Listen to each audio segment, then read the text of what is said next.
الحمد لله رب العالمين والعاقبة للمتقين والصلاة والسلام على سيد المرسلين أما بعد قال الله تبارك وتعالى في كلامه المجيد أعوذ بالله من الشيطان الرجيم بسم الله الرحمن الرحيم لَتَجِدَنَّ أَشَدَّ النَّاسِ عَدَاوَةً لِلَّذِينَ آمَنُوا الْيَهُودَ وَالَّذِينَ أَشْرَكُوا صدق اللہ العظیم۔ محترم بزرگوں، عزیز ساتھیوں،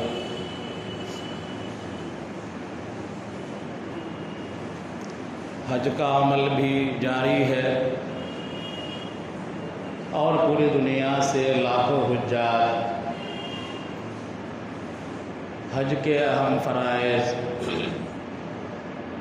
عرفہ کا وقوف، اسی طرح مزدلفہ کا قیام، اسی طرح طواف زیارت اور شیطان پہ کنکری مارنے کے عمل سے فارغ ہو رہے ہیں۔ حج آخری مرحلے میں ہے۔ دعا کیجئے کہ اللہ تبارک و تعالی تمام حجاج کو حج مبرور عطا فرمائے اور ان کی دعاؤں میں ہمارا اور آپ کا حصہ بھی شامل فرمائے۔ اسی طرح قربانی کا فریضہ بھی ادا کیا جا رہا ہے۔ الحمدللہ پورے بہار میں اور تقریباً پورے ملک میں امن و سکون کے ساتھ لوگ اپنے فریضے کو ادا کر رہے ہیں۔ کہیں سے کوئی خلفشار اور انتشار کی کوئی خبریں نہیں ہیں۔ الحمدللہ اللہ کا فضل ہے۔ جتنی احتیاطی کے ساتھ ہم اور آپ قربانی کے فریضے کو ادا کریں گے، اتنا ہی ہمارے دشمنوں کو اور حاسدوں کو اتنا موقع نہیں ملے گا ہم کو ڈسٹرب کرنے کا انشاءاللہ۔ ہم بہت ساری چیزیں سیکھتے ہیں اور انسان بڑھاپے تک سیکھتا رہتا ہے، تو قربانی بھی سیکھنے کی چیز ہے۔ ہم اور آپ پریشان ہو جاتے ہیں۔ تمام لوگوں کے یہاں قصاب ایک ہی وقت میں پہنچ جاتا ہے۔ ہر ایک آدمی کو ہڑبڑی ہوتی ہے کہ ہمارا جانور پہلے قربان ہو جائے، پہلے قربان ہو جائے۔ اگر تھوڑی سی ہم محنت کریں گے اور جانور کے ذبح کرنے کے طریقے کو ہم سیکھ لیں گے تو ہمارے لیے کوئی مشکل نہیں ہوگی، ہم کو کسی کا انتظار نہیں کرنا پڑے گا اور احساس پیدا ہوگا سیکھنے کا، تو انشاءاللہ سیکھ جائیے گا۔ کوئی مشکل کام کچھ تھوڑے۔ ذبح کرنے کا طریقہ معلوم ہونا چاہیے، چھری کہاں پر پھیرنی ہے، کتنی نسوں کو کاٹنا ہے۔ ایک آدھ بار کسی مولانا کی موجودگی میں از خود اگر آپ نے ہاتھ سے پھیر لیا، جانور کو ذبح کر دیا، مولانا نے کہہ دیا کہ ہاں ٹھیک ہے، آپ پاس ہو گئے، آپ سیکھ لی۔ دعائیں لکھی رہتی ہیں، الحمدللہ سارے لوگ دعائیں پڑھنا جانتے ہیں، تو یہ بھی سیکھنے کی چیز ہے، ہم کو اور آپ کو سیکھنا چاہیے۔ کم سے کم گھر میں ایک دو فرد تو ایسے ہونے چاہیے جو اس عمل کو انجام دے سکیں، تو ہماری محتاجگی بہت حد تک ختم ہو جائے گی۔ اللہ تبارک و تعالیٰ، یہ ایک بات ہے دل میں آتی ہے، میں کہہ دیتا ہوں، برا نہیں مانیں گے آپ حضرات۔ اللہ تبارک و تعالیٰ ہم سب کو دین کے امور موت تک سیکھنے اور اس پر عمل کرنے کی توفیق عطا فرمائے۔ اللہ تبارک و تعالیٰ ہر زبان سے واقف ہے۔ اگر آپ نے جانور ذبح کر دیا، آپ کو دعا پڑھنا نہیں آتا ہے، آپ اردو میں بھی کہہ دیں گے، دل میں کہہ لیں گے کہ اللہ یہ میری طرف سے ہے، قبول کر لے، انشاءاللہ آپ کا جانور قبول ہو جائے گا، قربانی ہو جائے گی۔ تمام زبانوں کا خالق اللہ تعالیٰ ہے۔ دعا پڑھنا مستحب ہے، فرض اور واجب نہیں ہے۔ آج ہم بات کریں گے آپ سے UCC کے تعلق سے کہ آپ جانتے ہیں UCC کا مطلب ہوتا ہے یونیفارم سول کوڈ۔ آپ جانتے ہیں کہ پورے ملک میں ایک ہوا کھڑا کر دیا گیا ہے، ایک جن کو نکال دیا گیا ہے 14 جون کو لا کمیشن کے ذریعے سے، اور پورے ملک کی فضا کو ایک بار اور خراب کرنے کی کوشش جاری ہے۔ ہم ہندوستان میں رہتے ہیں، یہ ہمارا اور آپ کا سب کا ملک ہے۔ ہندوستان کے اندر مختلف مذاہب کے ماننے والے لوگ ہیں۔ کچھ مذاہب تو یہیں وجود میں آئے ہیں، جیسے سکھ مذہب کا وجود یہیں ہوا ہے، جین مذہب کا وجود یہیں ہوا ہے، بدھ مت کا وجود یہی ہوا ہے۔ تو کچھ مذاہب یہیں پیدا ہوئے ہیں، یہیں وجود میں آئے ہیں، گرچہ ہمارے اعتبار سے وہ باطل ہیں۔ کچھ مذاہب باہر سے آئے ہیں، ان کے ماننے والے باہر سے آئے ہیں، اور یہاں اس مذہب کو فروغ ہوا، اس کے ماننے والے بڑھ گئے۔ تو ہندوستان کے اندر جہاں برادران وطن کی ایک بڑی آبادی ہے، وہیں مسلمانوں کی بھی اچھی خاصی تعداد ہے، 20 کروڑ سے اوپر مسلمان بتائے جاتے ہیں۔ ان کا اپنا رہن سہن ہے، اپنا کلچر ہے، اپنی ثقافت ہے، اپنی تہذیب ہے، اپنا دین ہے، اپنا آئلی قانون ہے۔ یہ اللہ اور اس کے حکم کے مطابق، اللہ کے حکم کے مطابق، نبی کریم صلی اللہ علیہ وسلم کے طریقے کے مطابق یہ زندگی گزارتے ہیں۔ مذہبی اعتبار سے ان کا کچھ اپنا بنایا ہوا نہیں ہے۔ مذہبی اعتبار سے مسلمانوں کا کچھ اپنا بنایا ہوا نہیں ہے، بلکہ اللہ کی طرف سے، رسول اللہ صلی اللہ علیہ وسلم کی طرف سے بنایا ہوا ہے۔ تو ایک بڑی آبادی مسلمانوں کی ہے، ایک بڑی آبادی کرسچنوں کی ہے، جو بھی اپنے آپ کو دین ابراہیمی کی طرف نسبت کرتے ہیں۔ ایک بڑی آبادی ہے ان کی ساؤتھ کے علاقے میں، نارتھ ایسٹ کے علاقے میں، بڑا طبقہ ہے ان کا، کروڑوں کی آبادی ہے۔ اسی طرح اس ملک میں سکھ ہیں، ان کی ایک بڑی آبادی ہے۔ ہر ایک کا اپنا رہن سہن ہے، طور طریقہ ہے، چلن ہے۔ آپ جانتے ہیں کہ ہندوستان میں 50 کلومیٹر کے فاصلے پر بولنے کا انداز، بولنے کا لب و لہجہ بدل جاتا ہے۔ 100-200 کلومیٹر کے فاصلے پر الفاظ بدل جاتے ہیں۔ 250-300 کلومیٹر کے فاصلے پر کھان پان بدل جاتا ہے۔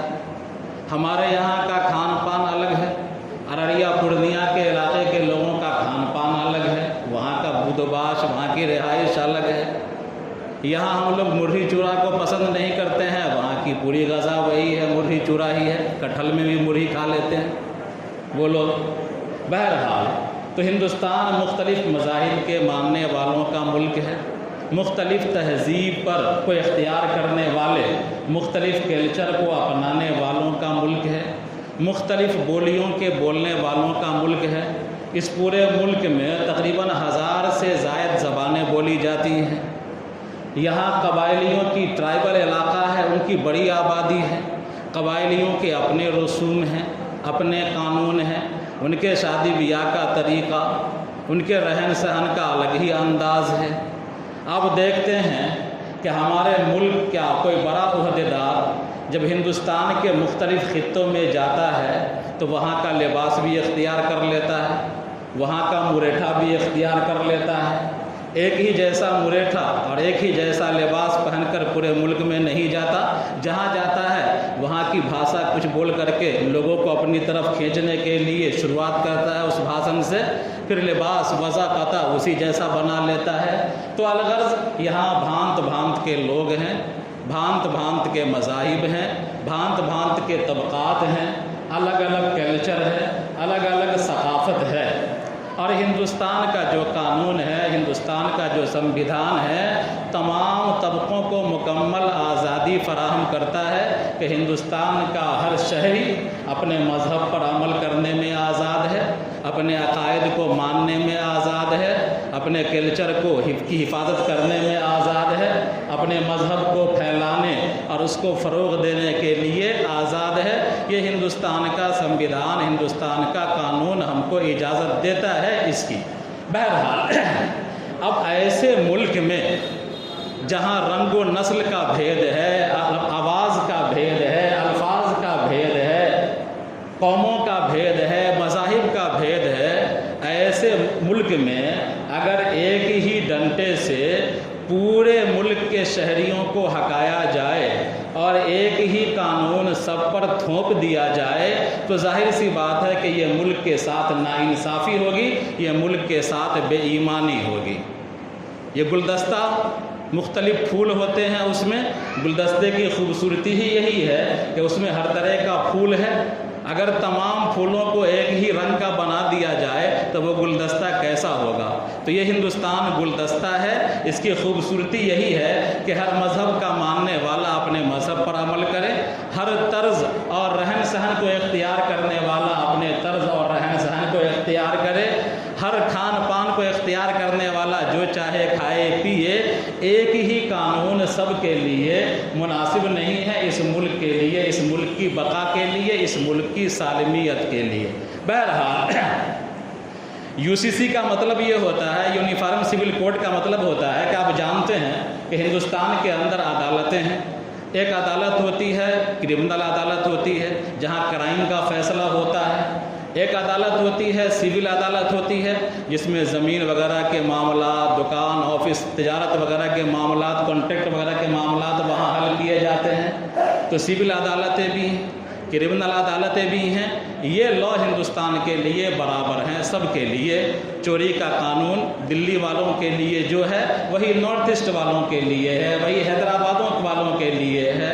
مرڈر کا قانون جو کہتا ہے، جو سزا ہے دلی والوں کے لیے وہی سزا ہے پورے ہندوستان میں بسنے والے تمام شہریوں کے لیے۔ لیکن ہر کمیونٹی کے اور ہر مذاہب کے ماننے والوں کے کچھ پرسنل قوانین ہوتے ہیں، جیسے نکاح کا معاملہ ہے، طلاق کا معاملہ ہے، خلا کا معاملہ ہے، فسخ کا معاملہ ہے، تفریق کا معاملہ ہے، ہبہ کا معاملہ ہے، وقف کا معاملہ ہے، پراپرٹی اور میراث کا معاملہ ہے۔ تو یہ حضانت پرورش کا جو حق ہوتا ہے وہ معاملہ ہے۔ یہ سارے معاملے جو ہوتے ہیں وہ آئلی کہلاتے ہیں، اور ان آئلی قوانین پر مشتمل جو لا ہوتا ہے اس کو پرسنل لا کہا جاتا ہے۔ جس طرح ہمارے ملک کے اندر پرسنل لا باضابطہ موجود ہے، ابھی تک آج کے ڈیٹ تک پرسنل لا موجود ہے ہندوستان میں، اور اس کو قانون کا تحفظ حاصل ہے۔ پرسنل لا کے دائرے میں کیا کیا آتا ہے پھر سے سمجھ لیجیے ٹھیک سے۔ اس میں آئے گا نکاح کا معاملہ، اس میں آئے گا طلاق کا معاملہ، اس میں آئے گا خلا کا معاملہ، اس میں آئے گا فسخ کا معاملہ، اس میں آئے گا میراث کا معاملہ، اس میں آئے گا وقف کا معاملہ، اس میں آئے گا حضانت کا معاملہ، اس میں آئے گا ہبہ کا معاملہ۔ یہ سارے معاملے پرسنل لا کے دائرے میں آتے ہیں۔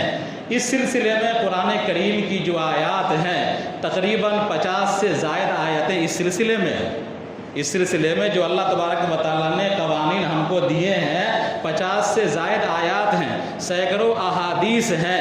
اگر ان پرسنل لا کو ختم کر دیا جائے تو ہم کو یعنی ہم مسلمانوں کو اتنا نقصان جھیلنا پڑے گا کہ ہم کو تقریباً 50-60 آیتیں، سینکڑوں احادیث پر عمل کرنے سے بالجبر قانون کے ڈنڈے سے روک دیا جائے گا۔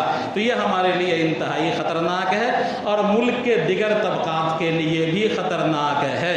کل میں نے بتلایا تھا، یاد ہوگا جو لوگ رہے ہوں گے ان کو یاد ہوگا کہ یہ جو ہمارا متھلا کا علاقہ ہے، یہاں ہمارے برادران وطن کے شادی کا جو رسم و رواج ہے وہ الگ تھلگ ہے۔ یہاں جو لوگ شادی بیاہ کرتے ہیں تو میں نے کل کہا تھا کہ گوتر ملاتے ہیں، 5 نسلوں کو دیکھتے ہیں، 5 نسلوں کو دیکھتے ہیں، باپ کی نسل کو دیکھتے ہیں، دادا کے پردادا کہ اس طرح نسلوں کو دیکھتے ہیں کہیں کوئی رشتہ داری ٹکرا تو نہیں رہی ہے، مل تو نہیں رہی ہے، تب جا کر کے وہ رشتے کی حامی بھرتے ہیں، شادی بیاہ کرتے ہیں۔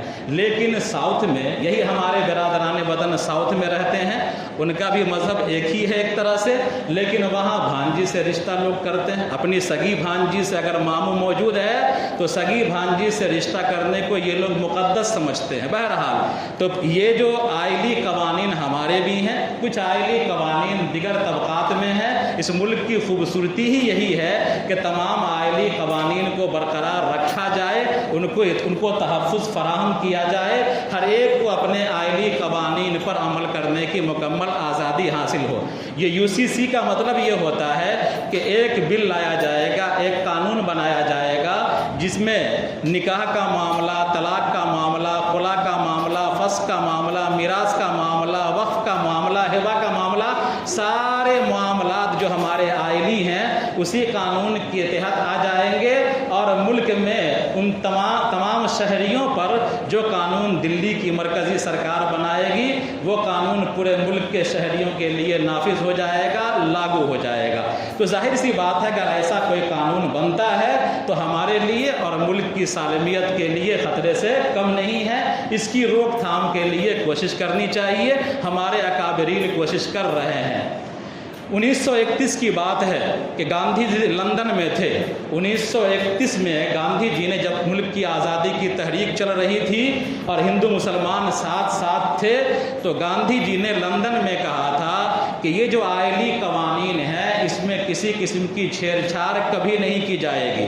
مولانا آزاد رحمۃ اللہ علیہ کانگریس کے لیڈر تھے، انہوں نے ملک کے تمام شہریوں کو ضمانت دیا تھا کہ یہ آئلی قوانین ہیں، ان میں کبھی چھیڑ چھاڑ نہیں کی جائے گی۔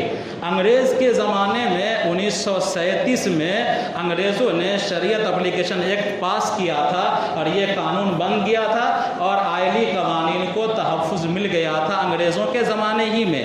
پھر اس کے بعد کانگریس نے کئی اجلاسوں میں یہ دہرایا، چونکہ کانگریس ملک کی مرکزی پارٹی تھی، اس نے کئی اجلاسوں میں یہ دہرایا کہ ان آئلی قوانین کے ساتھ کبھی چھیڑ چھاڑ نہیں کی جائے گی۔ ملک آزاد ہوا، بدقسمتی سے ملک تقسیم ہو گیا، تو یہ ملک کے جو سمویدھان کے رچنا کرتا تھے، بنانے والے تھے، سمویدھان کے بنانے والے تھے، تو انہوں نے جہاں ان جذبات و احساسات کا خیال کرتے ہوئے آئین کی دفعہ 25 رکھا، 25 کے تحت ہر ملک کے شہری کو اپنے مذہبی عقائد کو تسلیم کرنے، اپنے مذہب پر عمل کرنے اور اپنے مذہب کی ترویج و اشاعت کرنے کی مکمل آزادی دی گئی۔ آئین کی آرٹیکل 25 میں یہ آزادی دی گئی اور اس کو بنیادی حق مانا گیا۔ لیکن اس وقت بھی کچھ ایسے لوگ تھے جو یہ چاہتے تھے کہ مسلمانوں کو مکمل فریڈم نہ ملے، مکمل آزادی نہ ملے، ایسی تلوار لٹکا دی جائے جس تلوار کے ذریعے سے کبھی بھی مسلمانوں کو ڈرایا جا سکے، دھمکایا جا سکے۔ تو انہوں نے رہنما ہدایات کے نام پر آئین میں، جو آئین کی کتاب ہے اس میں پڑھیے گا، رہنما ہدایات کے نام پر دفعہ 44 میں یہ شوشہ ڈال دیا کہ ملک اور ریاست کوشش کرے گی کہ یکساں سول کوڈ ہو جائے، یکساں شہری قانون ہو جائے، اس کے لیے ریاست کوشش کرے گی۔ تو جو مذہبی آزادی والا قانون ہے وہ فنڈامنٹل رائٹس ہے، وہ بنیادی حق ہے، اور دفعہ 44 جو ہے یہ رہنما ہدایات ہے۔ اب جو ہماری حکومتیں ہیں، آزادی کے بعد قانون لاگو ہو گیا اور ملک چلتا رہا، حکومتیں آتی رہیں جاتی رہیں، مختلف وقتوں میں دفعہ 44 کی تلوار کو ہلایا جانے لگا کہ UCC لاگو کیا جائے، UCC لاگو کیا جائے، یونیفارم سول کوڈ لاگو کیا جائے، ملک کا آئین یہ کہتا ہے، ملک کی آئین یہ اجازت دیتا ہے۔ تو مسلمانوں پر دباؤ کی راجنیتی کے تحت یہ UCC کا ڈنڈا استعمال کیا جانے لگا، ہلایا جانے لگا۔ چونکہ اب جو سرکار ہے مرکز میں، تو یہ سرکار ظاہر سی بات ہے کہ اس سرکار کی گھٹی کے اندر آپ کی دشمنی ہے۔ اللہ تبارک و تعالیٰ نے فرمایا لَتَجِدَنَّ أَشَدَّ النَّاسِ عَدَاوَةً لِلَّذِينَ آمَنُوا الْيَهُودَ وَالَّذِينَ أَشْرَكُوا، کہ دنیا کی جو مختلف قومیں ہیں ان قوموں میں سب سے زیادہ مذہبی اعتبار سے مسلمانوں کی دشمن اگر کوئی قوم ہے جس کو مذہبی اعتبار سے مسلمانوں سے دشمنی ہے، اسلام سے دشمنی ہے، وہ یہود ہیں اور مشرکین ہیں۔ تو مشرکین اور یہود یہ سب سے زیادہ اسلام مذہب سے مذہبی اعتبار سے دشمنی کرنے والے لوگ ہیں. تو بدقسمتی سے ابھی ملک پر جو طبقہ راج کر رہا ہے وہ انہی گروپ سے تعلق رکھتا ہے.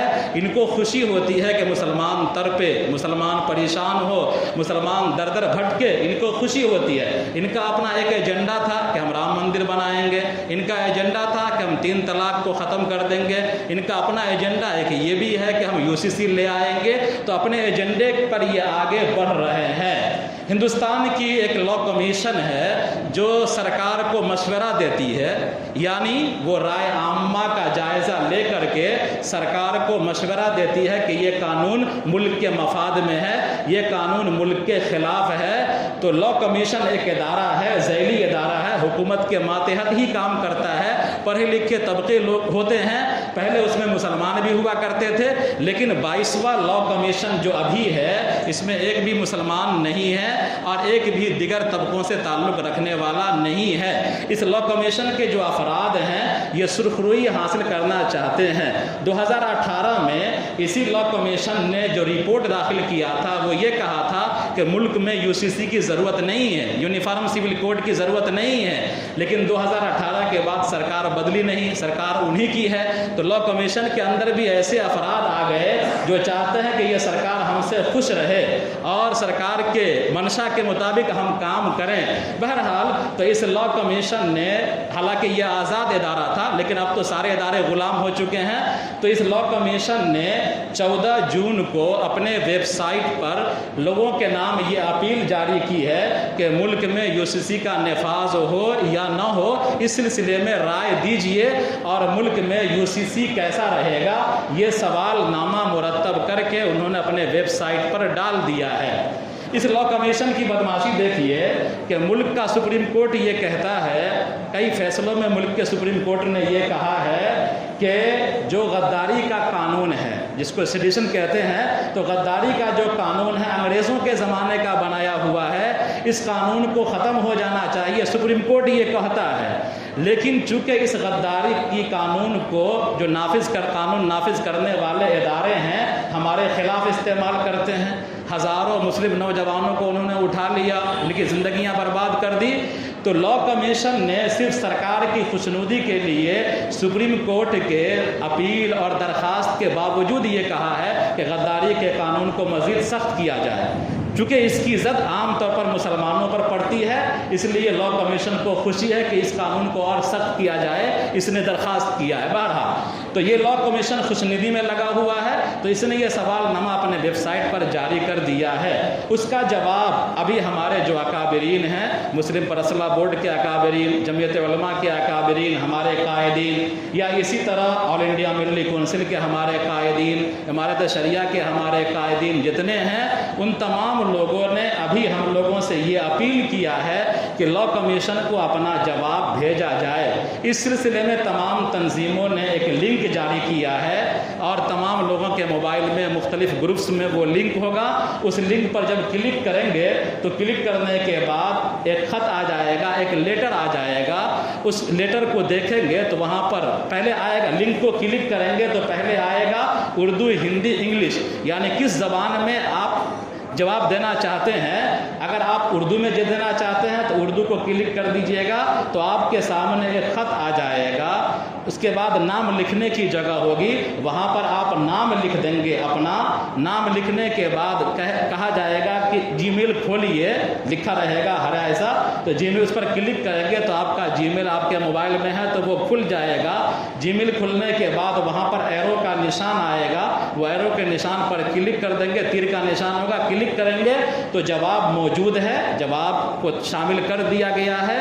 تو جہاں کلک کریں گے تو آپ کے نام سے جواب لا کمیشن کو پہنچ جائے گا. اس میں یہ لکھا ہوا ہے کہ یونیفارم سول کوڈ ملک کے مفاد میں نہیں ہے، ہم اس کا کنڈم کرتے ہیں، اس کو ہم ریجیکٹ کرتے ہیں، یہ لکھا ہوا ہے. بہرحال تو ہمارے اکابرین نے، قائدین نے ہم سے یہ اپیل کیا ہے، زیادہ سے زیادہ تعداد میں، ہمارے ہاتھ میں موبائل ہے، ہر گھر میں موبائل ہے، اینڈرائڈ موبائل، تو زیادہ سے زیادہ تعداد میں لا کمیشن کو جواب بھیجا جائے کہ ہم یہ کیا نام ہے یونیفارم سول کوڈ کی مذمت کرتے ہیں، یہ ملک کے مفاد میں نہیں ہے، ملک کی سالمیت کے لیے خطرہ ہے، یہ جواب دیا جائے.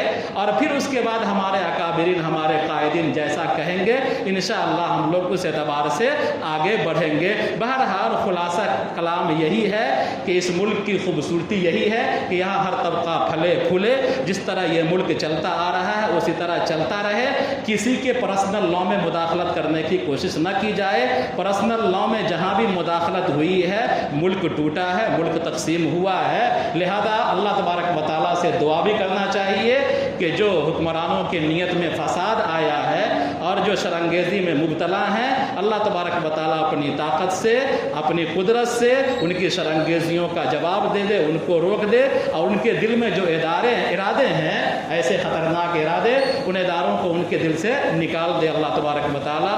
ربنا تقبل منا انک انت السمیع العلیم وتب علینا انک انت التواب الرحیم۔